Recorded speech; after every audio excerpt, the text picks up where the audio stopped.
Hello, everyone. Today's I have Ronan Bardet. It's Carlos again for another Evolve Talks. And Ronan has a very interesting career. I have actually come across Ronan over LinkedIn some time ago, actually many years ago, and we got to connect more in person and have a conversation last year.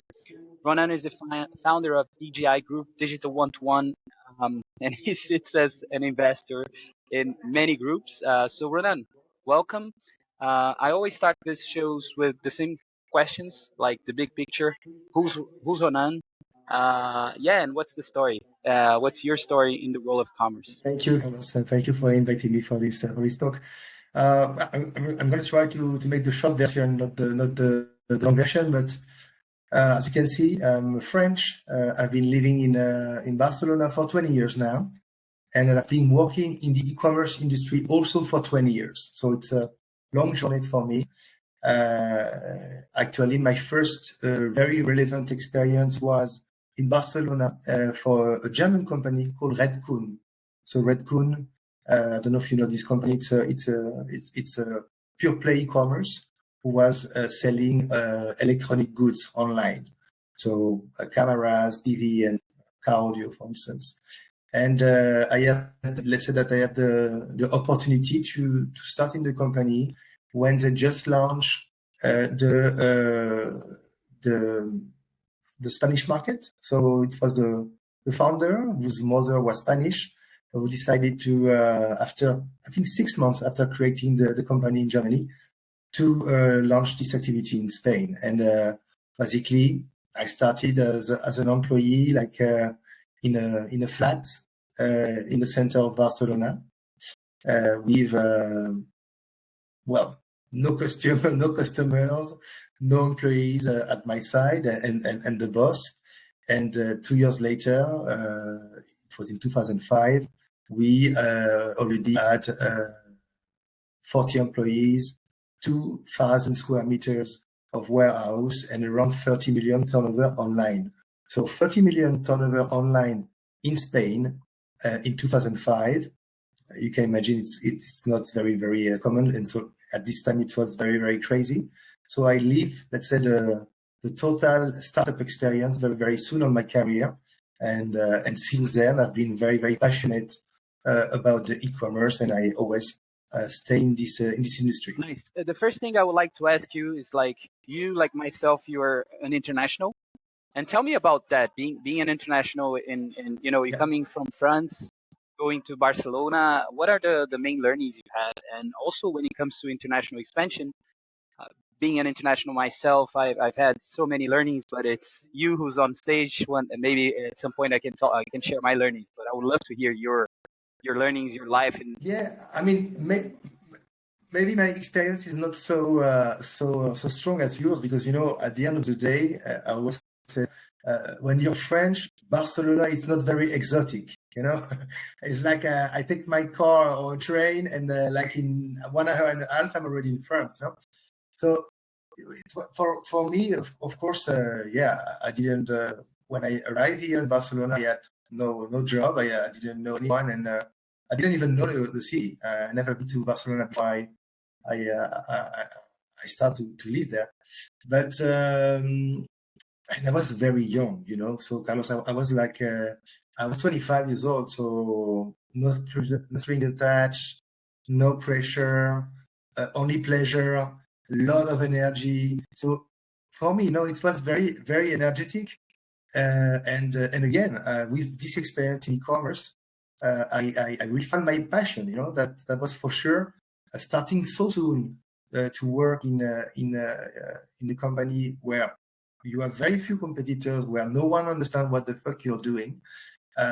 For me, has been very motivating. And after this experience, of course, let's say that, for instance, around 2008, 2010, I was already a senior, in this industry, with only 5 years of experience 8 years of experience in the industry. So, yeah, and the fact to be from in Spain, I think maybe of course, maybe you have more an international vision of business, of course, and you are not afraid to take your phone, call some companies abroad to talk in English. It makes you very, very open to international business, for sure. Very nice. I agree. But I mean, you are a networker at the core. Like, I mean, you are a relationship builder, like myself. I think that's my strength. I mean, I position myself as an international guy here in Denmark. That's how I could start, let's say, competing, because Danes are very qualified. If you like, they speak English, they will speak German. But in the end, I think my Brazilianness and my international ability that I've learned over the years really gave me an edge. Commerce was an accident in my case, you know. So, and I'm curious about I mean, what is EGI? You know, like for the audience who doesn't know you have so many interesting initiatives. The first time we spoke, to be perfectly honest, I was overwhelmed because you told me so many things and so many initiatives. But I think EGI is actually, it seems, right? EGI and one-to-one, your main initiatives and everything else that you've been doing. But I think perhaps you could tell us what is EGI. I'm very curious about it and talk about that. For sure, Carlos. EGI at the end of the day is an evolution. It's a let's say a necessity because I had a period of my time around 2009, 2013. Between those 4 years, I was still very young, and I had a lot of energy, and it was in Spain. It was, let's say, the real beginning of e-commerce as a mainstream business, you know. So the awakening of e-commerce in Spain, and I've seen, as I was already as I said, senior in this field.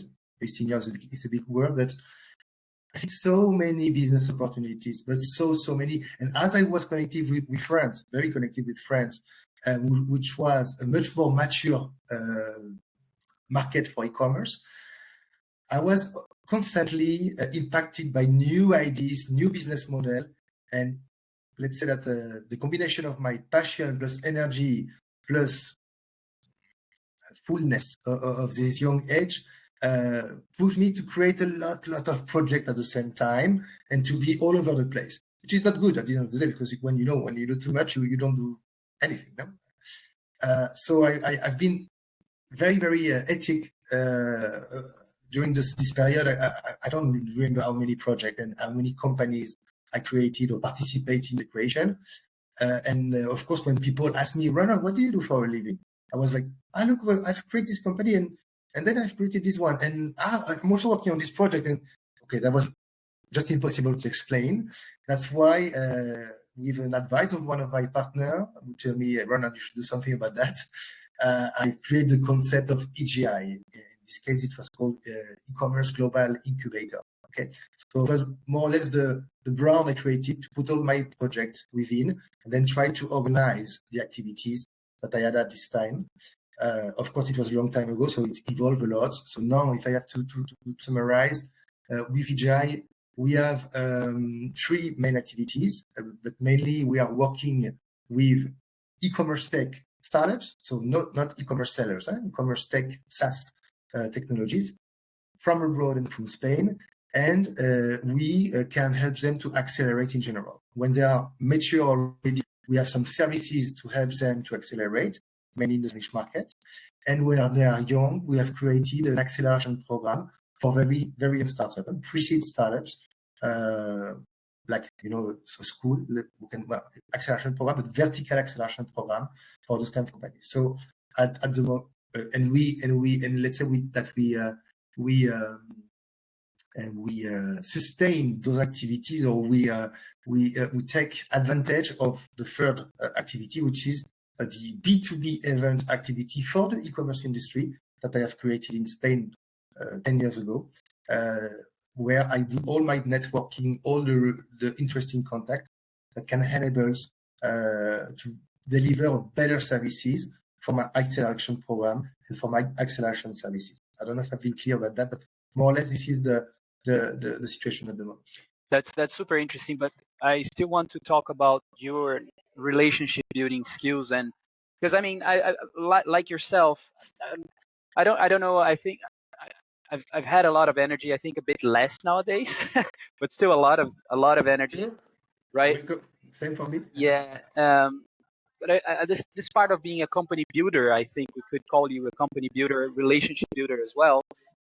You have an amazing network, I'm sure, in France and in Spain and many countries. But how do you build networks? And I remember you because in the end you're a community builder, and you have this flywheel called EGI, where you're bringing companies together, brands, companies, and eventually having an exit. We can talk about that as well, in the companies that you guys are investing. But you're a relationship builder at the core. And I remember in our first call you said, Carlos, I sponsored like the one-to-one events and lots of gin and tonics. You even make a joke about that, for the brand. Yes. So which is true, right? Eh, Yes. and I get it, but a lot of people, they talk about lead generation, and that pisses me off, because it's in the end demand, especially when you're looking to sell, like for larger groups, and we have a company that we know in common, like VTEX. It's all about relationships, and I mean, it's really hard to get that company that is ready to buy. You need to be investing in the relationship for a long period, for a contract that might pan out within a year from today, right? So tell me about your relationship building process. How do you see, how do you see the value of relationships, and then eventually capitalizing on that? I love that topic. I find it fascinating. In my case, I think I, I I've been a super networker, not like willingly, Basically, the fact that I was one of the first mover in one industry, that I never moved from my industry. I always been in e-commerce, very specialized. Plus my passion for this industry, plus my expertise, because at the end of the day, no, I'm not an expert anymore, for sure. I mean, I have a very huge knowledge of what's happening in the market, and what are the different type of business solution for e-commerce. I'm not an expert anymore, that's for sure. But at that time, I mean, like, let's say starting in 2010, as I say, I was already, I had much more experience than anyone in this industry. I was contacted by many small events, small companies, to do some pitch, or in national and international event, to be a jury for startups. So during some times, I was not looking.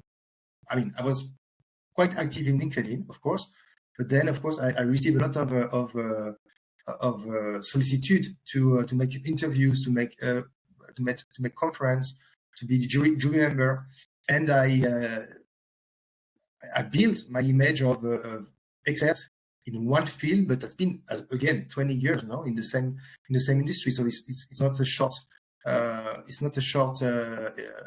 income. That's something that I've been built over the time. On top of that, as you mentioned, Carlos, previously, one of my activity is to create some B2B events where I invite the top players of the community, so vendors and buyers and retailers, in a 5-star hotel during 2 days. And of course, in this event, I am the host. I am the guy who pay the drinks, right? So, and we also do the introduction pitch, or we do a fireside chat with an interesting retailer or e-commerce in front of everybody. So I had a lot of visibility, and I was very active in LinkedIn too, inviting people, not so much creating content. To be honest, it was more like at the end of the day, back in the days, e-commerce in Spain, it was a very small community, and I was me and my team, of course, and my co-founders, we were the one who helped this community to develop, to born and to develop in Spain. So obviously, I was very visible, and yes, I had some personal relationship with a lot of people, and yes, I used those relationships for my businesses to generate some business for my customers. Yeah, but and that's the question I have for you, because typically in my story as a foreigner in Denmark, in the beginning I was learning. So a lot of the vendors and e-commerce was something that just fell in my onto my laps. But vendors, they were like, "Oh, it seems you have a great network. I want to pay you a commission." I was like, "Yeah, but you get it, right?" And I was like, "Hey, do you know how much trust is worth? Because I would get so pissed at this, just like, and then I started to reverse engineer that. And my model, like one of the things that we spoke about in our first call, that was like, okay, it has always been consulting, retainer, and then eventually I found this model to do marketing for companies, because typically I would find that it wasn't necessarily a skill that they will have in house, or if they have it, they are typically talking about things that people don't care, like our features and so on, when actually people want to hear from founders. So I ended up finding a model like that. Um, so for you, what's the value of trust? And I would like to have a philosophical discussion on that, because in the end, you're building trust, and then being a facilitator. So that is worth a lot. And now you have stuff in France, and then you have in Spain, and then you also have in your home country, as I have in Brazil. And then my vision for Evolve is that we build like a bigger network in that sense that you're part of, and it's because like to be connected with the super connectors, so we can create something more meaningful in that sense. But what's the value of trust? Like when someone comes to you and say, "Hey, you have an amazing network. I'll pay you a peanut." How do you go about that? Of course, this is a tricky game, right? Because at the end of the day, as I told you, on my case, what I was selling to my customers, the providers, is, guys, I've been on the market for more than, I don't know, 10, 15 years. People know me. I know people.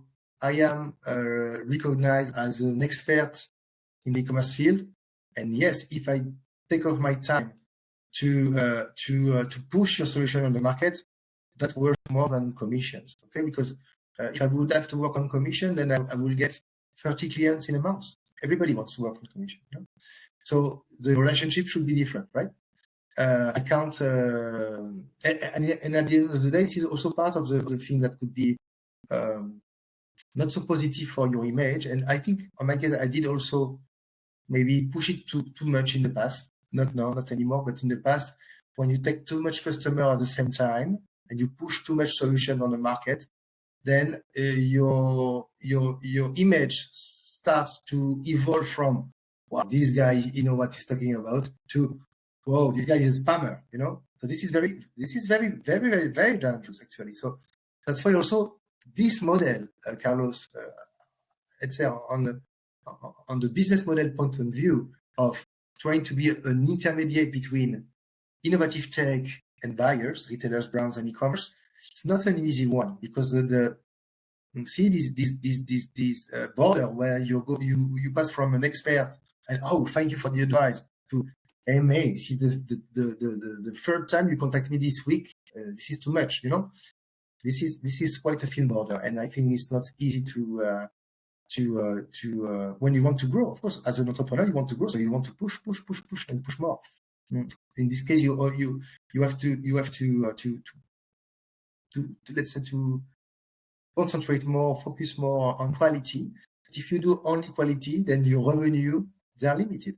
So as a business, it's a complicated business. You have to be lucky, or you have to have the right nose. Where should I put my effort with? Which solution is a good one? What is the right business model I should offer to my customers? And I've been lucky, as you mentioned previously, with one of my Israeli customers. I've been very, very lucky. Not a Nice. So as a community builder, Ronan, what are the tenets that you say?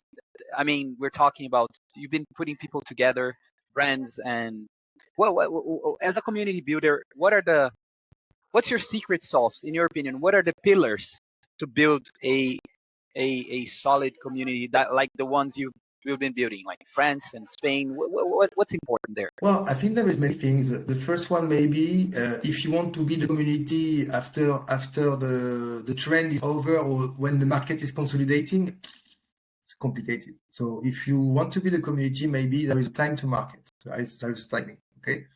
Right now, to build a community for e-commerce, like if you, for instance, there is this group in LinkedIn called e-commerce network. Well, I'm lucky because I am the not the owner. I am the admin manager of the group. There is 370,000 members. It's huge. Now, if you create a group on LinkedIn, good, about e-commerce, good luck. Good luck. I don't say that LinkedIn group community are good, because at the end of the day, it's very hard to monetize and it's hard to engage with people. But just to gather people in a community, okay? In this case, I would say good luck. So I think timing is very important, okay? And of course, it's much more easy to create a community where the trend is new, okay? I'm sure that for blockchain, for instance, 5 years ago, if you wanted to create a community for blockchain, it would be like, wow, huge. Now it's more complicated. And then, of course, also very important, who is creating the community and what for? But who is, okay, are you trustworthy? Are you an expert? Because if the guy who creates the community, I don't know, you're an expert in accounting and you create a community about e-commerce, you're not relevant, you know. So I don't think that you will motivate people to enter your community. So yeah, timing, expertise, and hard work. Because at the end of the day, you don't build a community from a day to another. As I was saying, in my case, I've been working in the industry for 20 years. So yeah, that would be the 3 pillars. I said, of course. And then when I say hard work, of course, it's you have to. No, yeah, and I completely agree. Having the conversation going and making sure you're not pissing people off. And for example, in our WhatsApp group, I try to be very careful about what I'm sharing there and if it's the timing to share. But it's a fine line. So you don't want to push people, but sometimes you need to agitate the community as well. And it is hard work. I completely agree.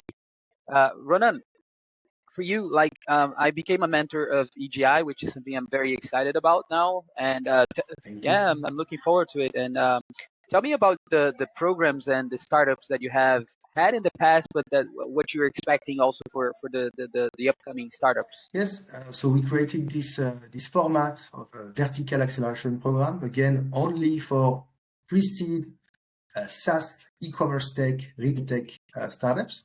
The good thing is that the program is virtual, so we can address many startups from different parts of the world. We have a startup from Spain, of course, from France, from Germany, from Netherlands, from Brazil, from Latam in general. We do have some also from UK, from Israel also, from many places.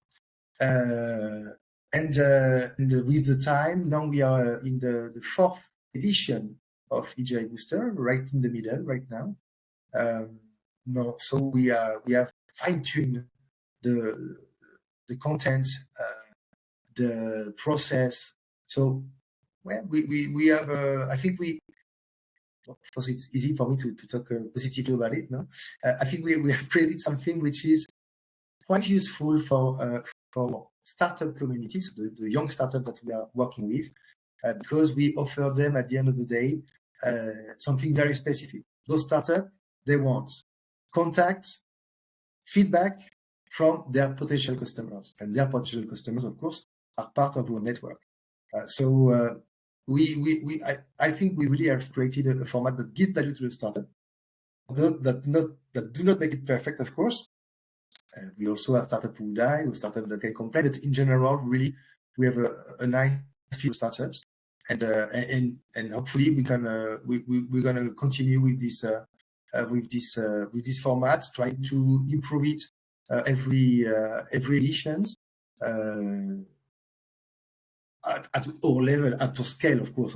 Just for you to know, so the 4th edition, I think we will have between 16 to 20 startups in total who have been through the program in 20 months. And what I'm curious about is like when you have these startups also coming to your program, right? Like we're having I'm talking to a lot of people, and the world is I'm not a pessimist in any way, but listening to, like yesterday I was listening to Ray Dalio, someone I really like his books, and the guy who wrote Principles, and he's been talking a lot about the state that the world is in, which is very, very dire, like very complicated now, talking about all the initiatives that the US is like backing in terms of climate and startups that are investing in climate, and you have a big community. And do you do any sort of research, or even if it's qualitative research with the brands in terms of what is it that they're looking next in terms of tech, because again, then we pull the thread in terms of, okay, commerce, are you really going to sell another personalization solution, or are we going to look like into a solution that is reducing plastic? That's way more interesting, especially in the state that we're in today. So I'd love to hear Yeah. your thoughts on that. This kind of approach are quite common. Huh? There are some companies specialized in open innovation that go directly to the companies, ask their needs, and then source the startups. We don't do that exactly. We don't have this approach. But of course, we are very sensitive to the feedback that we receive during the sessions with the startups, and there is more and more component of impact in the startup that we are selecting. I say more and more, would do not mean that there is a lot, okay? There is more and more.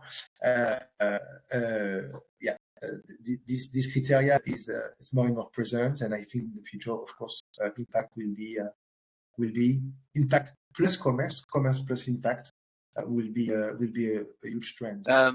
But when you do the one-to-one events, it's pretty much connecting the startups, or not necessarily. Well, talk about the scale-ups with brands. Yeah. But there, we'll speak about the one-to-one because I find them very interesting. But there, do you also have a way of getting a finger in the pulse of?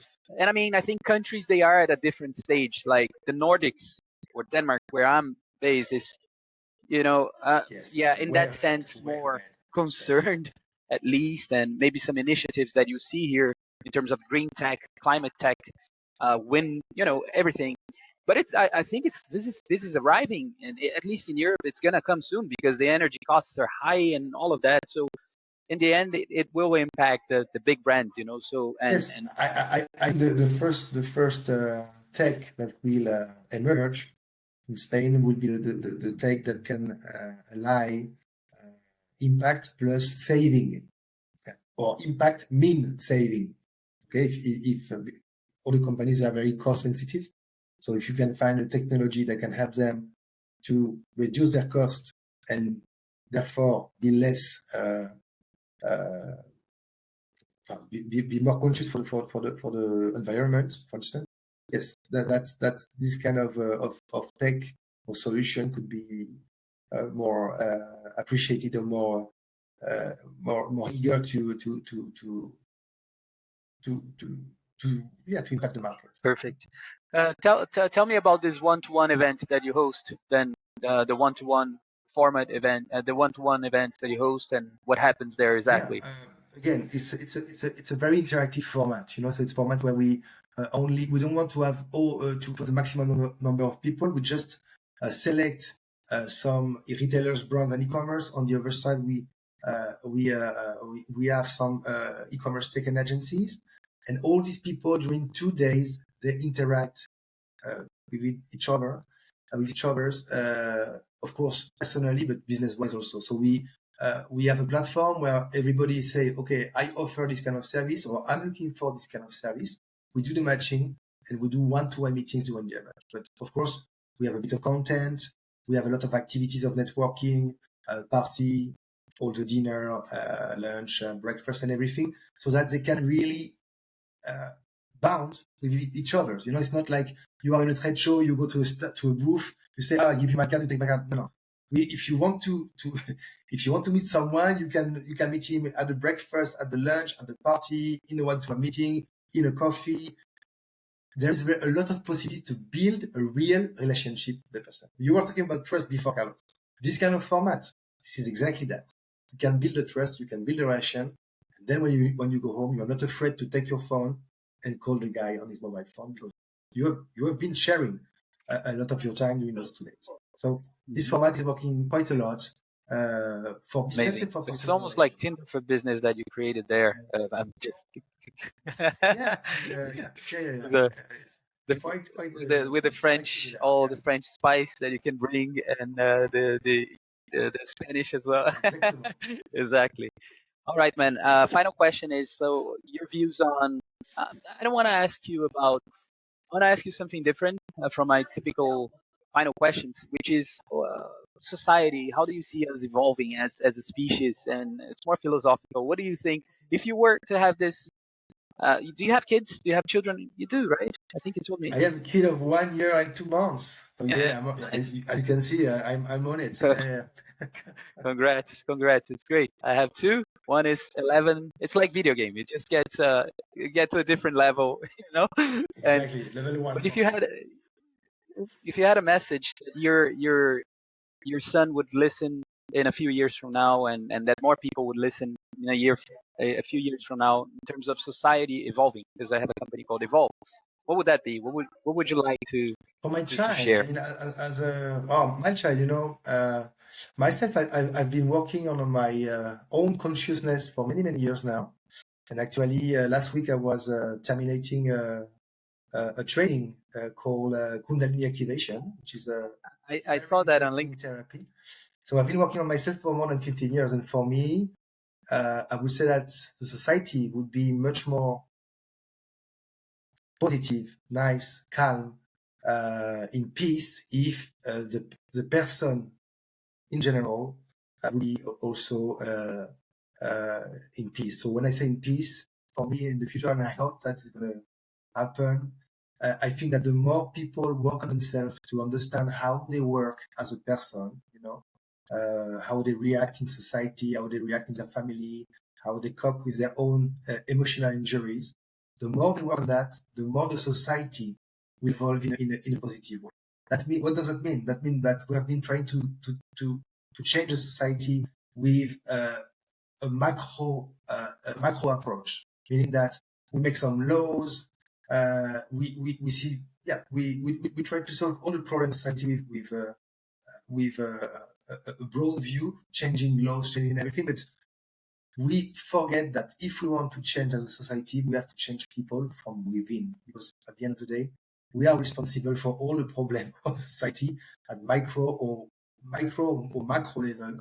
Uh, the responsible is the person, and if we all at the end of the day evolve in the sense that we understand each other uh, from within, then it will be much more easy to interact with other people and with less violence, less greed, less uh, more positive uh,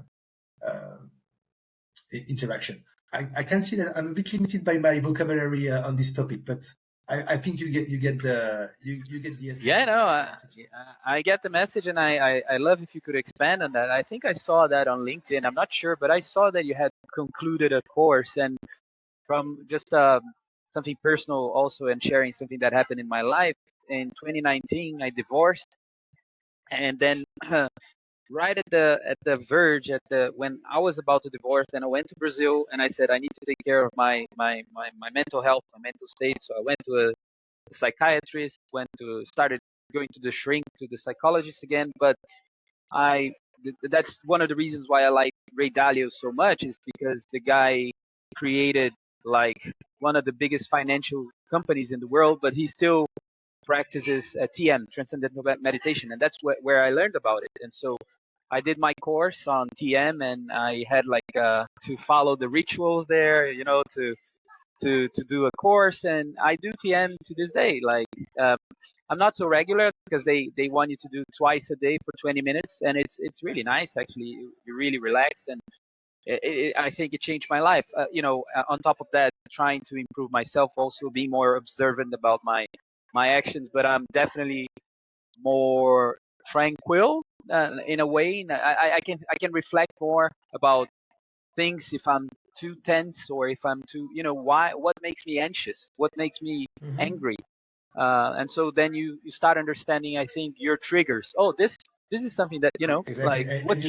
and you stop putting the blame on the other people, basically. So when you are triggered, you make a step Uh-huh. back, and with this step back, you can analyze the situation and not react as you used to do. Yeah, what's the name of the method, or the. Activation. It's very trendy lately. It's a big business machine. So I'm making a lot of money. But the technique behind that, which is from me not so linked to Kundalini, but the technique behind that is very effective to put people in a very connected state, or meditation, or connect with very strong emotion, cry, shout. And the most common effect that you have with this therapy is that people shake. They have involuntary movements. And with those movements, they can evacuate emotions, energies, and stuff. But it's quite interesting.